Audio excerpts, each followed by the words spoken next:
you. So it's actually, I like to briefly show you the story that started quite a long time ago when I was a PhD student and in 2004 visited the lab of Hans-Peter Lieb.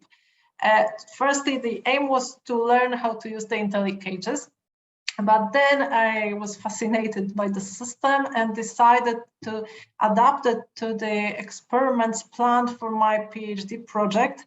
And I was focused at the time on heterogeneity, functional heterogeneity of the amygdala in processing of positive and negative emotions, and in particular on the central part of the amygdala. So maybe I will briefly introduce the structure to you. This is my favorite structure, but I will try to be short. So the amygdala is a small structure located deeply in the brain in the medial temporal lobe. And even if it's small, it's heterogeneous. There are different parts that differ in their morphology, but also function. And one of the parts is the central nucleus of the amygdala, which is striatum-like, and it means that it contains about 80% of GABAergic cells. And we know that this small structure controls very different behaviors, including fear responses, anxiety, but also motivation for food and for drugs. So for a long time, it was very mysterious how one structure can play such different roles. But now we know that there are different neuronal circuits within the structure that can control different behavioral outputs. So there are structures that differ in their connectivity with different other structure within the brain. And the central amygdala projects to a long list of structures. So here we can have differences, but we also have differences in the molecular pathways involved by these circuits. It is interesting because it can be potentially a therapeutic target. We, as I said, the story started in the laboratory of Hans-Peter Lieb. And firstly, I decided to look at the activation of the central amygdala, or the amygdala, by the appetitive and aversive stimuli. And we used, as a marker of neuronal activation, we used c-Fos, which is a component of a transcription factor and is expressed after behavioral stimulation in the nuclei of the neurons. And it can be easily detected by immunohistochemistry, and as it's visible in the neurons, the nuclei of the neurons, which are round, it's easy to count it, and we have the cellular resolution. And we can see how many cells are activated in different nuclei of the amygdala. But the limitation here is that we need to have the brains after 90 minutes to 2 hours after stimulation, because then the expression of this marker is the highest and stable during this time. So my aim was to design the experiment in which the behavior of mice will be compressed and they will be very active during the 2-hour periods to have the similar level of activation in different animals. And to do so, we firstly adapted the mice to the IntelliCages, then we deprived them from water. And it was very harsh, as we could see. This is harsh procedure. Now we know that even shorter deprivation is sufficient. But back then we decided to have 22 hours of deprivation and 2-hour access to water. So during this 2-hour window, the mice every day at the same time, they had access to water. And this was this shaping procedure that we applied for 3 days. And on the 4th day, the animals had either a place preference or place avoidance learning.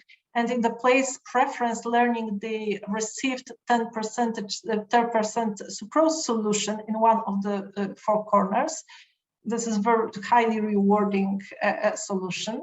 And in the place avoidance, they had air puffs in one of the corners.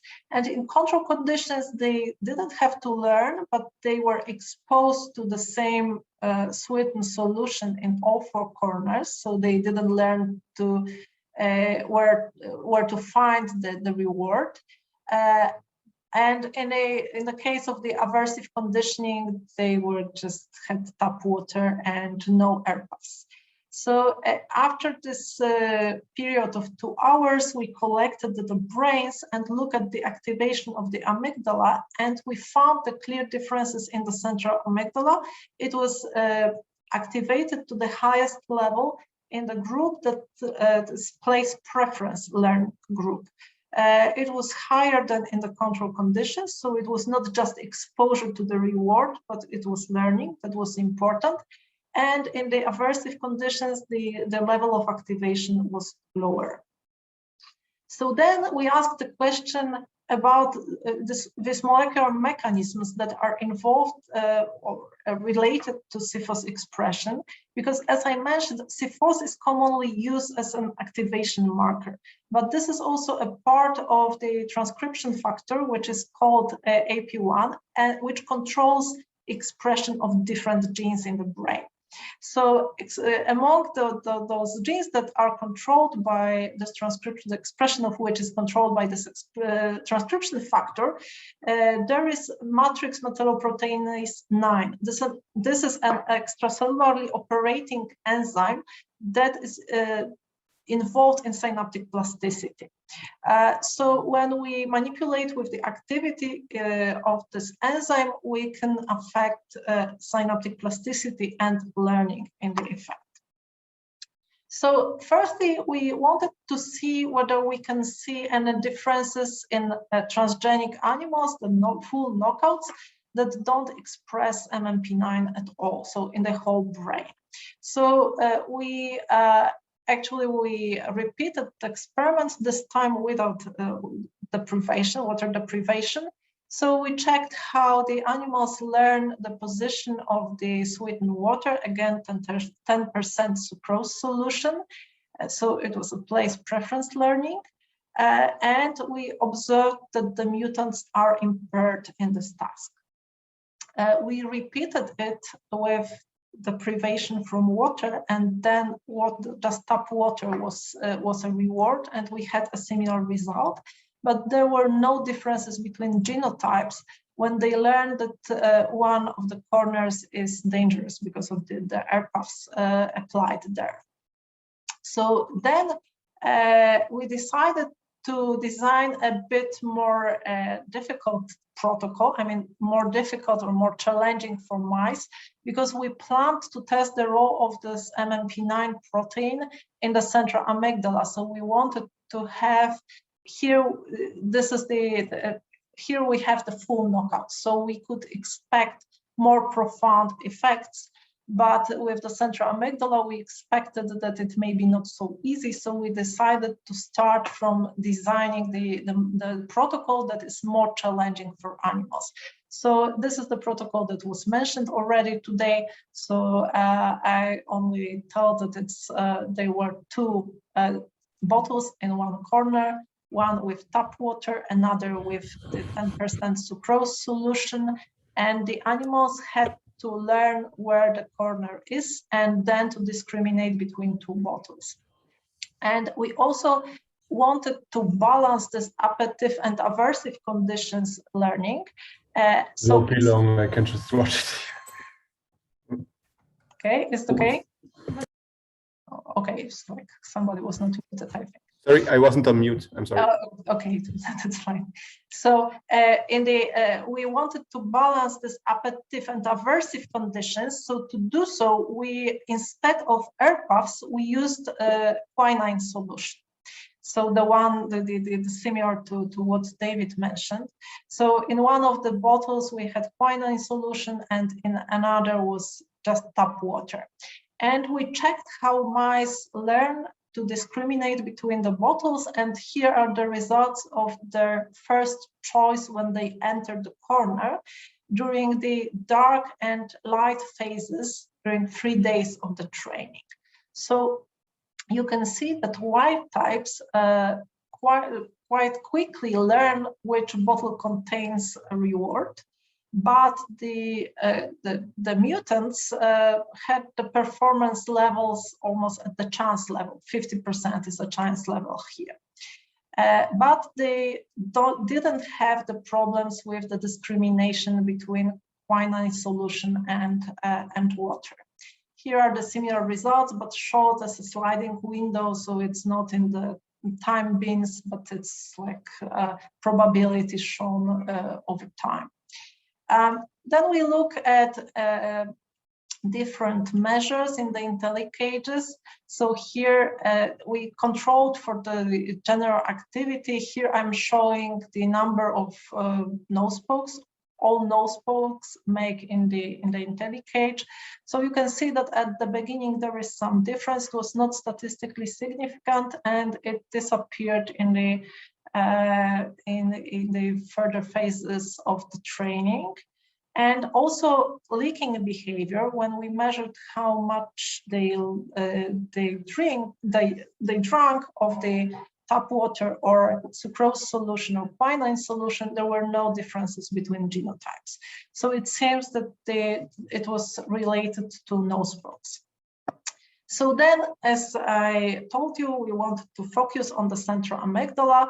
So we firstly looked at the activity of this enzyme. We were interested in the structure. So after the training, here it was place preference and place avoidance training. So we used this simpler training, and then removed the brains and in particular this central amygdala part to see the activity of the enzyme. And we saw that it's really activated specifically in the central amygdala. We saw increased activity of MMP9 after the appetitively motivated training, so reward motivated training, but not after place avoidance training. So then in the laboratory of Leszek Kaczmarek, with whom I collaborate, they developed a very nice tool. They are nanoparticles. They gradually release the inhibitor of MMP9. TIMP1 is an endogenous inhibitor of MMP9, and it can be injected, the nanoparticles can be injected to the brain, and over several days they release this inhibitor. So we are able to have the inhibition of MMP9 for relatively long time. So we are able to test the behavior of animals. So we used this tool. We injected the nanoparticles to the central amygdala, and we tested the animals, and we actually repeated what we had in the full knockouts. So we had exactly the same results, blocking MMP9 in the central amygdala as in the knockouts that had it blocked in the whole brain.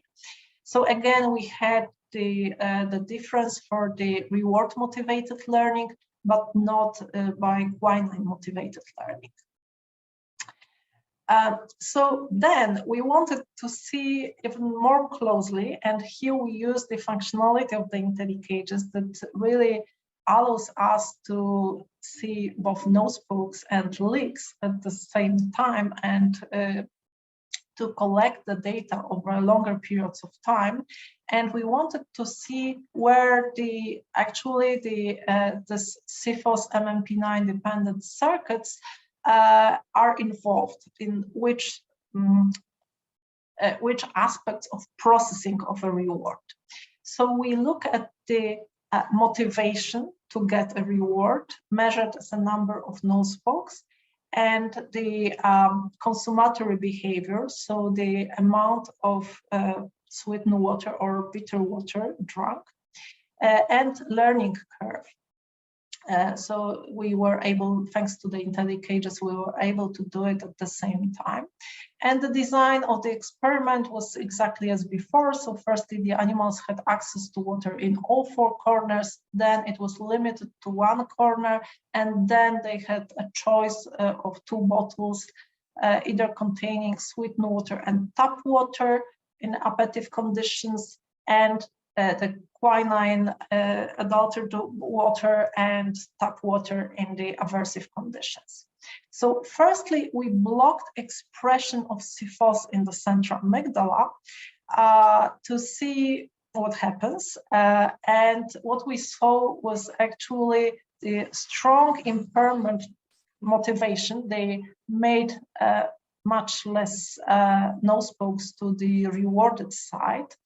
There was also, they drank less sweetened water, and they had very severe problems with learning. Actually, this is an interesting phenomenon, but we quite often see that mice prefer one of the two sides of the corner. When they had just water, they, as you can see, they preferred one side at the level. Here is the time before the training. So this pre means before the training started. So they had access to 2 bottles containing plain water. But what we saw was that they preferred, on average, at the 80% of time, they drank from the one side. So we usually put the reward when we start the training to the side which is least preferred during this adaptation period. So here they started at the level of 20% of responses. And usually, as you can see in the animals that had control injection, they quickly change it for the very high preference of the side which is rewarded. But here, for the animals with blocked c-Fos, they just stayed where they were. They didn't switch at all. There were no differences for aversive learning whatsoever. So c-Fos is actually expressed in many cells, not only those MMP9 dependent. There are like MMP9 is expressed and active around some neuronal populations, but not all of them. So it's not so surprising that this effect of blocking of c-Fos can be so wide. So it actually, we saw that the blocking affected both motivation, consumption, and learning. So then we look at the blocking of the effects of blocking of MMP9 activity, again with these nanoparticles releasing TIMP1, an inhibitor of MMP9. We saw that the effect was limited to motivation. So there were different numbers of nose pokes. In the case of control animals, they clearly distinguish between the rewarded and non-rewarded sides, but it was not the case for the animals with the MMP9 activity blocked in the central amygdala. But we had no effect for consumption. So when they found the reward, they drank as much as the control animals. They had free access. So when they made a nose poke, they can drink as much as they wanted. So here we see that there were no differences, and their learning was slowed down. So this is what we saw before.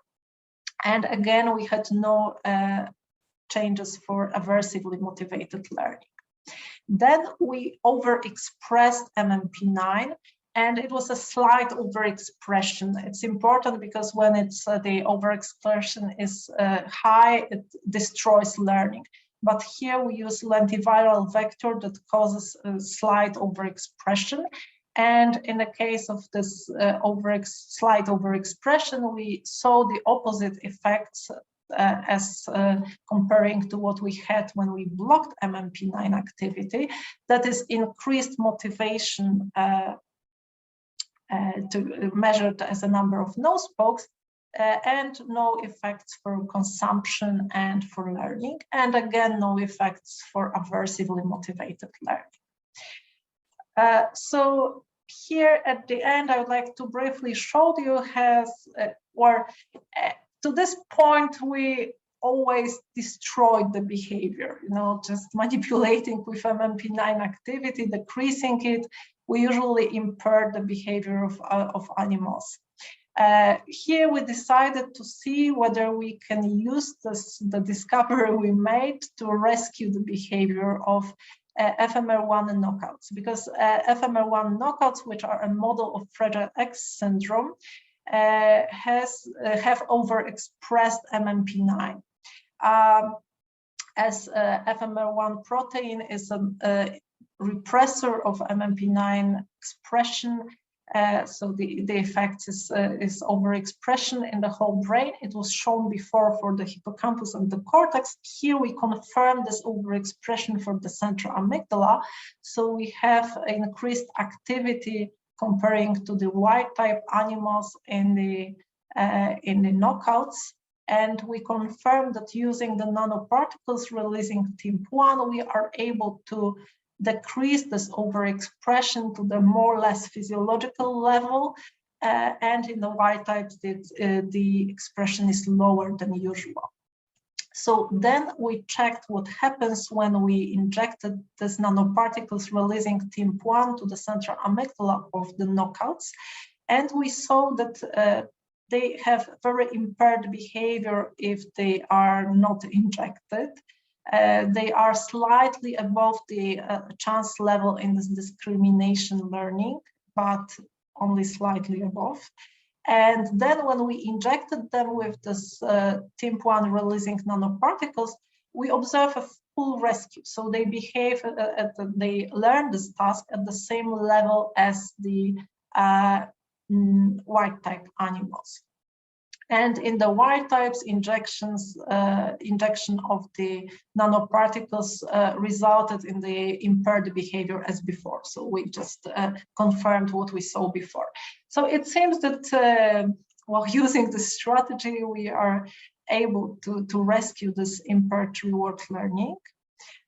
So this was a positive example of brain manipulation. And at the very end, I will only tell you that it's like here we tested long-term fluoxetine treatment. We decided to give this fluoxetine outside of the IntelliCages because it's for the reasons already mentioned by Anya. It's difficult to control the consumption of water in the or drug diluted in the water in the IntelliCages. So we gave this drug in the condensed milk, which mice love. So it was like long exposure for 40 days. But the important point here is that this treatment actually impairs reward motivated learning. Again, discrimination learning, we use the same protocol all the time. So you can see that mice that got Prozac for fluoxetine for 40 days have had impaired learning. And it was again the problem with motivation. And we confirmed that we have this decreased MMP9 level in the central amygdala. We compared the level between the central and basolateral amygdala, and it was, so other part of the amygdala, so it was limited to the central part. So I told you a lot about the brain, but it's my idea to show this research, which is actually still ongoing in the lab, was to show some advantages of the IntelliCages and how we can use it to study the brain and the neuronal circuits within the brain. And here, well, I had quite, well, a lot of discussions with the reviewers of the papers, so I have quite crystallized ideas here. So I'm just listing here the things that I think are most important for, at least for studying motivation. I think what is the important advantage of the IntelliCages is that we can study voluntary behavior. So the animals learn at their own pace. We can long-term of observation. So it's important because we can see actually how animals are motivated to get a reward. We don't need to food or water deprive them, which is important because we know that the privation affects the goal-directed behavior and also at the molecular level, c-Fos dependent pathways. So depriving animals, we can affect the expression of c-Fos and related genes, which we focused on here. What is also important is that we can easily distinguish different subcomponents of reward-driven and aversively motivated learning or behaviors. So we can measure motivation, consumption, and learning. And we can balance appetitive and aversive conditions using sucrose and quinine solutions. So in both cases, we have the same modality, so gustatory stimuli. And something that was already mentioned by Anya, this is the question about the competition for the reward. When we have the group of, let's say, 12 mice within a cage, we can expect some competition because it's 10% sucrose is highly rewarding, and it's actually also used to establish social hierarchy in mice. But we look at it closer, and we actually decided to use kind of a trick to limit the competition. We can assign three to four mice to one corner, so they have access to sucrose solution in different corners. So of course, then less mice is assigned to the corner, and the competition is less pronounced. But we also look at the situation when we have 12 mice assigned to one corner, and check how much time they actually occupy the corner. And it's less than 30% of time during the dark phases when they are active. So I think that actually all mice have access to the corner, even in the large group assigned to the same corner. But nevertheless, just to be on the safe side, we usually assign different animals to different corners. So here I'd like to finish. I'd like to acknowledge input from several people from my laboratory, our collaborators from the Nensky Institute, from Leszek Kaczmarek's lab and Daniel Wójcik's lab, and also the Hans-Peter Lieb and his lab. It was very important to be there back then. Actually, the staying for 3 months in the lab of Hans-Peter supported my motivation to become a scientist, so I'm eternally grateful. And thank you very much for your attention.